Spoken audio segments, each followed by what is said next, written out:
Bonjour et bienvenue au JT du siècle en ce dimanche 11 avril. Le journal L'Œuvre rapporte qu'une entrevue doit avoir lieu le 19 avril à San Reno entre messieurs Millerand, Lloyd de George et Nitti. Monsieur Lloyd de George se promenait dans le pays de Galles lorsque, dimanche dernier, les troupes de la Reichswehr envahirent la Ruhr et, le 25 juillet 1914, date de l'ultimatum autrichien à la Serbie. Sir Edward Grey avait quitté Londres pour aller pêcher à la ligne. L'absence, pour les Anglais, est souvent un système politique. Voyez plutôt. Ils sont absents, même de Francfort. Soyons reconnaissants aux journaux anglais qui nous soutiennent. Ne nous mettons pas inutilement en colère contre les hommes d'État qui nous lâchent, mais ayons le courage de regarder la situation en face. Il est incontestable qu'à l'heure où nous sommes, l'Alliance ne joue plus. Lord Derby, ambassadeur d'Angleterre, a reçu l'ordre formel de ne plus assister à la conférence des ambassadeurs, au moins lorsqu'elle s'occuperait des affaires de la Ruhr et du Rhin. Sans doute on fait remarquer qu'il pourra continuer de siéger avec ses collègues dans tous les autres cas. Entendez qu'il pourra causer avec eux du traité turc ou du traité bulgare, voire de la pluie et du beau temps.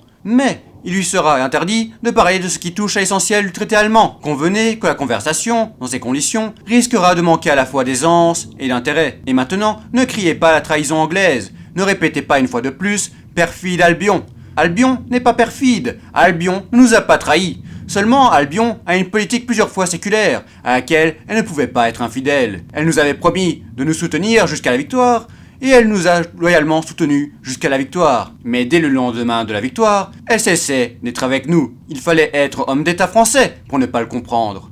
L'Angleterre a la volonté très ferme de demeurer l'arbitre de l'Europe. Ce sont les querelles sur le continent qui seules assurent l'hégémonie de l'Angleterre.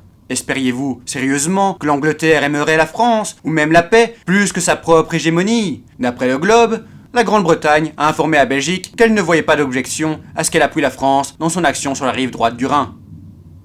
C'était le JT du siècle, l'info de notre histoire.